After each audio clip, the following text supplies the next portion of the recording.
بسم اللہ الرحمن الرحیم۔ آج آپ کا میزبان سید غالب۔ آج کل پاکستانی سیاست میں گرما گرم جو خبریں آ رہی ہیں وہ دو لوگوں کی آ رہی ہیں، پاکستان پیپلز پارٹی کی اور مسلم لیگ نون کی، جس میں ذکر ہوتا ہے آصف علی زرداری صاحب کا اور بہت زیادہ نواز شریف صاحب اور ان کی بیٹی کا۔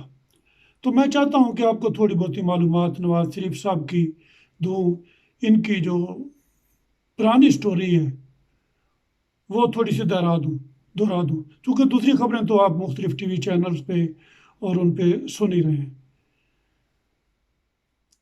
ان کے جو والدین ہیں وہ جیسا کہ ہم سب لوگ جانتے ہیں کہ وہ انڈیا سے امرتسر سے وہ پاکستان لاہور میں آئے۔ میاں شریف صاحب چھوٹا موٹا ان کا کاروبار تھا، لاہور میں انہوں نے لگایا، تو اس میں انہوں نے کام کرنا شروع کر دیا، بچوں کو پڑھانا شروع کر دیا۔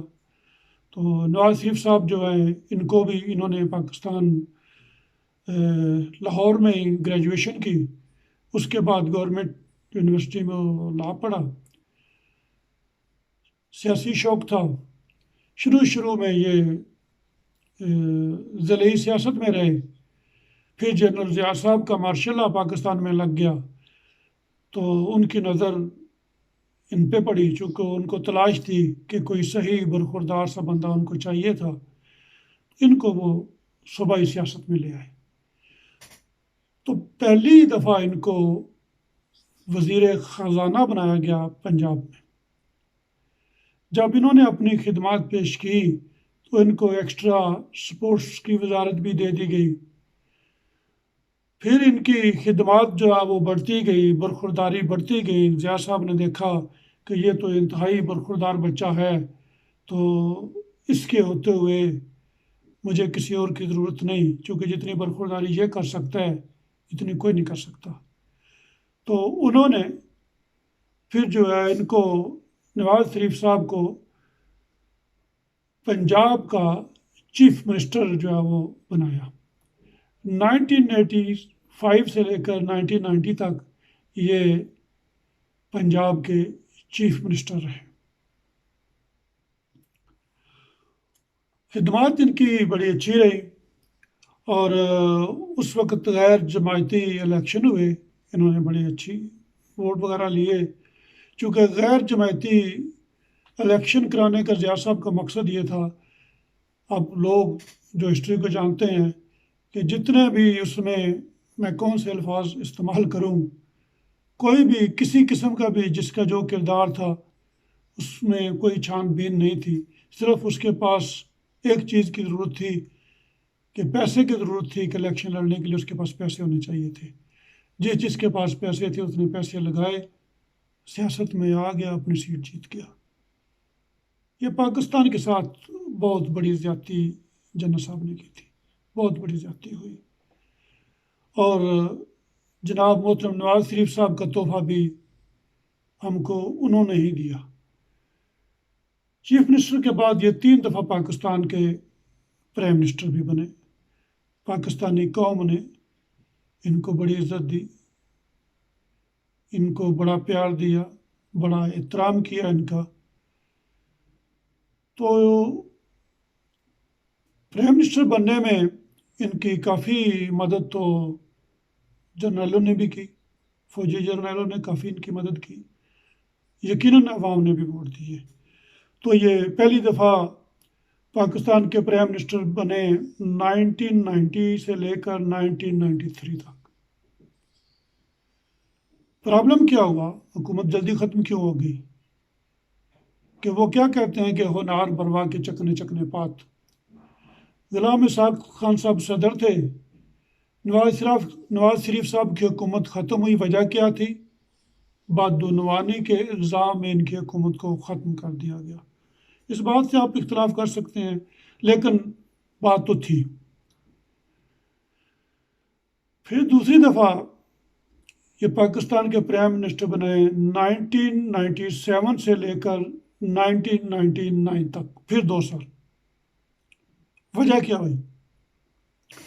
وجہ وہی پرانی، ان کو چونکہ عادت تھی جنرل ضیاء صاحب کی کہ جو جس طرح کا برتاؤ ضیاء صاحب کا ان کے ساتھ تھا، یہ ہر چیف آف آرمی اسٹاف سے وہی توقع رکھتے تھے کہ ہر جنرل جو ہے وہ مجھ سے وہی رویہ رکھے جو ضیاء صاحب کا تھا۔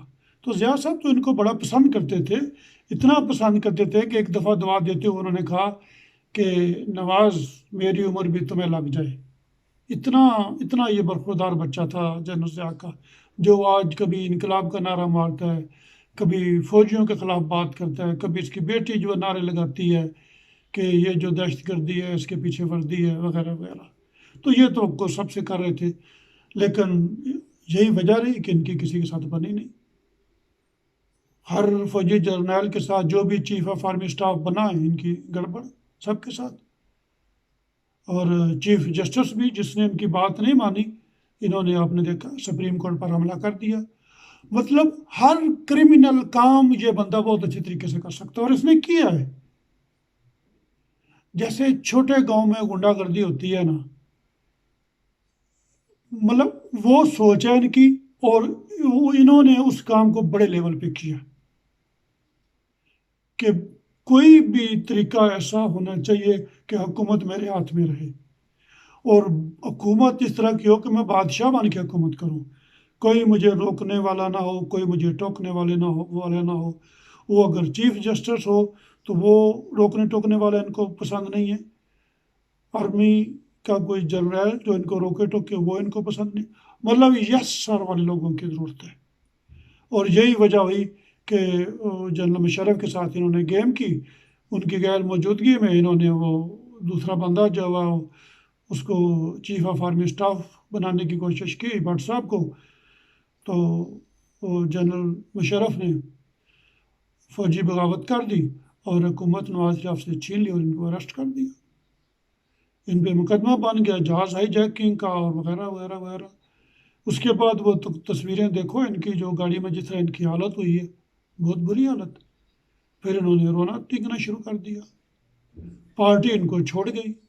ان کی بیگم بیچاری، وہ اللہ تعالیٰ کی ذات پاک ان کی مغفرت فرمائے، وہ بیچاری اکیلی جو ہے وہ ان کے لیے لڑ رہی تھی۔ تو بہرحال سعودی عرب کے کہنے پہ مشرف نے پھر ان کی بات مانی، تو اس ساری فیملی کو انہوں نے کہا ٹھیک ہے پھر آپ سعودی عرب چلے جائیں۔ تو ان کی پارٹی جو ہے وہ انتظار کر رہی تھی، جو چند لوگ بچ گئے تھے، تو ان کو پتہ ہی نہیں تھا، جو بیچارے ان کے لیے جیلوں میں تھے، اچھے لوگ تھے وہ، تو وہ جیلوں میں تھے، یہ جہاز پہ بیٹھ کے سعودی عرب نکل گئے، معاہدہ کر کے کہ 10 سال تک ہم سیاست میں کوئی حصہ نہیں لیں گے۔ تو پھر جب جنرل مشرف کا این آر او ہوا محترمہ بینظیر بھٹو سے، تو اس دوران پھر یہ بھی وہ اپنا جو وہ معاہدہ توڑ کر پاکستان آ گئے۔ اور آپ نے دیکھا کہ پاکستان میں جو پریس کانفرنس ہوئی تھی، جس میں ایک سعودی منسٹر تھا اور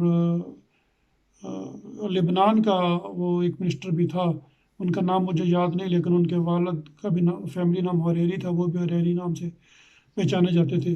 تو انہوں نے آگے کہا، انہوں نے کہا کہ جنرل مشرف جو کہہ رہا ہے وہ بالکل درست ہے، انہوں نے معاہدہ توڑا ہے، اور یہ معاہدہ یہی تھا کہ 10 سال کے تک یہ سعودی عرب میں رہیں گے اور پاکستانی سیاست میں ان کا کوئی عمل دخل نہیں ہوگا۔ مطلب جھوٹ بولنا ان کے لیے بالکل نارمل سا ہے، ان کو بالکل کوئی فرق نہیں پڑتا۔ پوری دنیا کہہ دے یہ جھوٹ ہے، لیکن یہ بولتے جائیں گے کہ یہ سچ ہے، یہی جو میں کہہ رہا ہوں وہی درست ہے۔ تو اب دوسری دفعہ ان کی حکومت اس طرح گئی۔ اب تیسری دفعہ جو میاں صاحب کے ساتھ ہوا وہ بھی اب ہم سب جانتے ہیں۔ بہرحال حکومت ان کی 5 سال رہی، تو اب 3 دفعہ پرائم منسٹر بنے۔ سوال میرا یہ ہے، 3 دفعہ پرائم منسٹر بنے، آپ کو بہت موقع ملا اس ملک کی خدمت کرنے کا، آپ نے کیوں نہیں اس ملک کی خدمت کی؟ کس نے آپ کو روکا ہوا تھا؟ کس نے آپ کو پکڑا ہوا تھا؟ کس نے آپ کو مجبور کیا تھا کہ پاکستان کے لیے آپ کام نہ کریں؟ کون کہتا تھا کہ آپ پاکستان کے لیے سکول نہ بنائیں؟ کس نے منع کیا کہ پاکستان کے لیے کالج نہ بنائیں؟ کس نے منع کیا کہ آپ کو یونیورسٹی نہ بنائیں؟ کس نے منع کیا آپ کوئی ہاسپیٹل نہ بنائیں؟ زیادہ ہاسپیٹل کو چھوڑ دو، کم از کم اپنے لیے ایک بنا لیتے کہ آپ لوگوں کو علاج کرانے کے لیے انگلینڈ نہ جانا پڑتا۔ ایک اس لیول کا آپ نے ہاسپیٹل نہیں پاکستان میں بنایا کہ جس میں آپ اپنا علاج ہی کروا سکیں۔ اصل میں آپ لوگوں نے پاکستان میں سسٹم بنا دیا ہے، ایک غریب کے لیے، ایک امیر کے لیے۔ امیر جب بیمار ہوتا ہے وہ انگلینڈ چلا جاتا ہے، وہاں علاج کرا کر آ جاتا ہے۔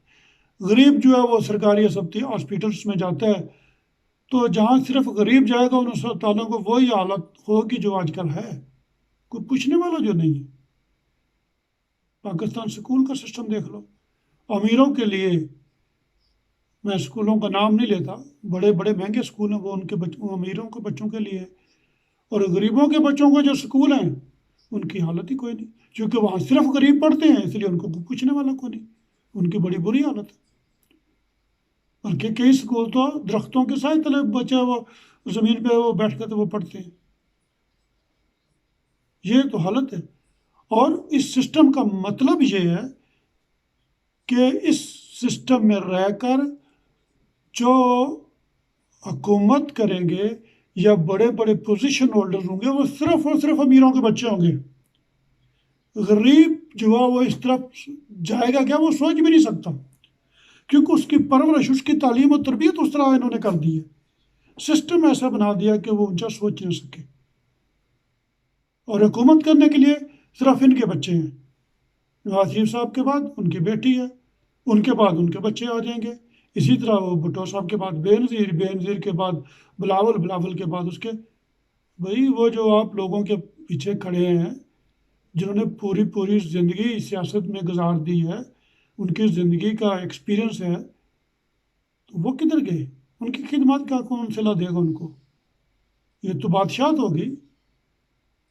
تو جب یہ آتے ہیں تقاریر کرنے کے لیے، بات چیت کرنے کے لیے، اتنی بڑی بڑی باتیں کرتے ہیں، جی میری سوچ بدل گئی ہے، میں انقلاب لے کر آؤں گا، میں اب جو ہے وہ ایسا ہو گیا ہوں، میں اب یہ کر دوں گا، میں وہ کر دوں گا۔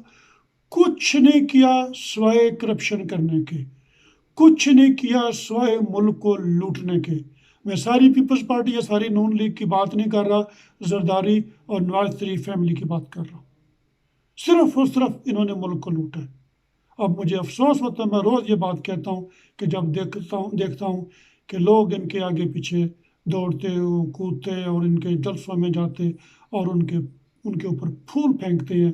یہ دعوت فکر دیتا ہوں آپ کو کہ ذرا سوچیں کہ کس کے لیے، کن کے لیے آپ سارا کچھ کر رہے ہیں، جنہوں نے ابھی تک آپ کو روٹی، کپڑا اور مکان نہیں دیا۔ اس کے ساتھ ہی میں ختم کرتا ہوں۔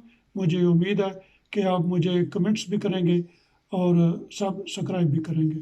خدا حافظ۔